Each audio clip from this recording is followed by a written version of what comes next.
नमस्कार आदाब। न्यूज 5 जमशेदपुर में आपका इस्तकबाल। झामुमो केंद्रीय सदस्य पप्पू वर्मा ने स्थानीय नेतृत्व से आहत होकर दिया त्याग पत्र, नई रणनीति का दिया संकेत। झारखंड मुक्ति मोर्चा के पूर्व केंद्रीय सदस्य पप्पू वर्मा ने स्थानीय नेतृत्व से आहत होकर इस्तीफा दे दिया है। चांडिल बाजार डैम रोड स्थित अपने फार्म हाउस में आयोजित संवाददाता सम्मेलन के दौरान वर्मा ने कहा कि उनका झामुमो से 26 वर्षों का जुड़ाव मेरे बड़े भाई समान स्वर्गीय पूर्व उप मुख्यमंत्री सुधीर महतो से भावनात्मक जुड़ाव के कारण हुआ था। सुधीर दास से भावनात्मक संबंधों के चलते उन्होंने पार्टी में 1998 में अपना योगदान दिया, लेकिन सुधीर दा के निधन के बाद झामुमो संगठन में खालीपन आ गया। श्री वर्मा ने कहा, सुधीर दा के जाने के बाद मुझे ईचागढ़ विधानसभा क्षेत्र का प्रभारी बनाया गया। मैंने पूरी मेहनत से टीम वर्क के साथ संगठन को मजबूती प्रदान किया और 2019 के विधानसभा चुनाव में सविता महतो की जीत सुनिश्चित हुई। हालांकि उन्होंने स्थानीय नेतृत्व पर नाराजगी जताते हुए कहा, कुछ ऐसी परिस्थितियां पैदा हुई जिनमें मैं आहत हुआ।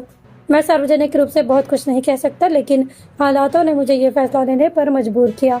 वर्मा ने झामुमो के केंद्रीय सदस्य पद और प्राथमिक सदस्यता से इस्तीफा दे दिया और आग्रह किया कि इसे स्वीकार किया जाए। साथ ही ये भी उन्होंने कहा है, झामुमो केंद्रीय नेतृत्व ने जो सम्मान दिया उसके प्रति आभार जताया है। आगे की रणनीति के सवाल पर वर्मा ने संकेत दिया कि आने वाले दिनों में राष्ट्रहित और क्षेत्रीय विकास को ध्यान में रखते हुए वे बड़ा कदम उठा सकते हैं। उन्होंने कहा, कैसे क्षेत्र का विकास हो ये आने वाले 1-2 दिन में स्पष्ट हो जाएगा। वर्मा के इस इस्तीफे से झामुमो के भीतर हलचल मचा दी है और आगे क्या होगा इस पर सभी की नजरें टिकी है।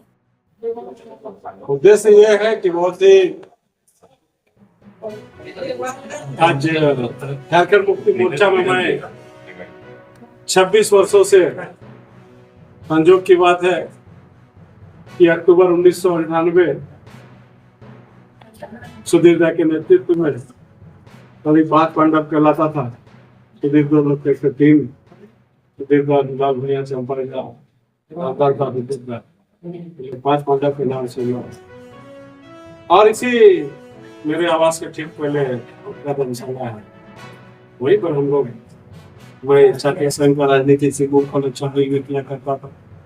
इंटर करने के बाद एडमिशन लेने के बाद सिंधु कॉलेज में उसी दरमियान हम लोग सुधीर दा के नेतृत्व से प्रभावित होकर हम लोगों ने चांडिल में पहली बार इतना बड़ा भव्य आयोजन करने का उनके सानिध्य में हम लोगों ने राजनीति का ABCD सीखा। राजनीति का बहुत उतार चढ़ाव। सुधीर दा के जाने के बाद ईचागढ़ विधानसभा में एक वीरानी आ गई थी।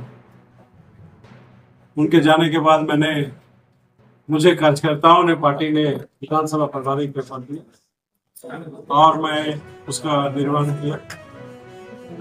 कार्यकर्ताओं को पार्टी में जोड़कर रखने के लिए मेरे स्तर से जितने भी मेरा शक्ति था मैंने लगाया। एक है आज आपके सामने में इस बात को रखा हूँ।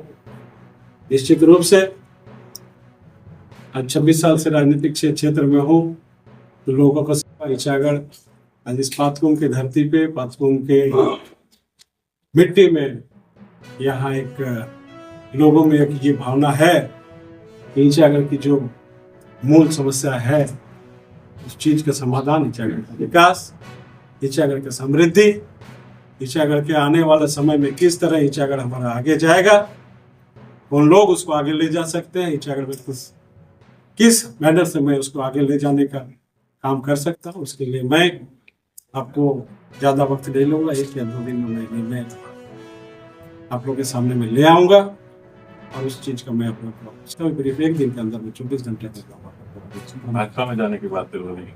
भाजपा में जाने की बात है या फिर और किसी में, इस बात का मैं अभी स्पष्ट रूप से नहीं बोल पा रहा हूँ, लेकिन इतना जरूर है कि जहां ईचागढ़ के विकास की बात होगी, जहां राष्ट्रवाद की बात होगी, निश्चित रूप से मैं वहां जाना पसंद करूंगा। ये एक जब कोई व्यक्ति इतने दिनों से एक पार्टी में रहता है तो उसको कहीं ना कहीं एक लगाव, एक भावनात्मक लगाव एक हो जाए। हम लोगों ने भी उसको सींचा। नेताजी के जाने के बाद पार्टी में बहुत मजबूती से हम लोगों ने काम किया। कोई भी कार्यकर्ता कहीं इधर उधर नहीं, बहुत मजबूती से काम किया। उसके बाद 2014 में हम लोगों ने 19 में ऐसा कुछ हमारा मन में आहत, कुछ ऐसा विशेष बातें जो मैं आपको इस संवाददाता सम्मेलन में नहीं बोल पा रहा हूँ, काफी ऐसी कुछ बातें हैं, लेकिन मैं जो बोल रहा हूँ, मेरे साथ जो हुआ है, सामने वाला को उस चीज का एहसास है, उसको पता है कि मैं आज ये इस्तीफा क्यों दे रहा हूँ। मुझे केंद्रीय नेतृत्व ने बहुत सम्मान दिया, मैं आभार हूँ, मगर कहीं ना कहीं मुझे स्थानीय नेतृत्व से मैं आहत होकर आज मैं पार्टी से 29 तारीख को मैंने फैक्स किया था जिला सेंट्रल कमेटी, 28 तारीख को चिट्ठी लिखा था, और मैं सार्वजनिक रूप से ये कहना चाहता हूँ कि मैं झारखंड मुक्ति मोर्चा के केंद्रीय सदस्य के पद से और पार्टी के सभी पद से, जिम्मेवारी से और प्राथमिक सदस्यता से मैं अपना इस्तीफा देता हूँ, और मैं झारखंड मुक्ति मोर्चा का अध्यक्ष से मैं अनुरोध करता हूँ, मेरा इस्तीफा को भी शायद मंजूर हो ही गया होगा, और मैं पार्टी से पूर्ण रूप से इस्तीफा देता हूँ। यही मेरे बात, यही बातों का आगे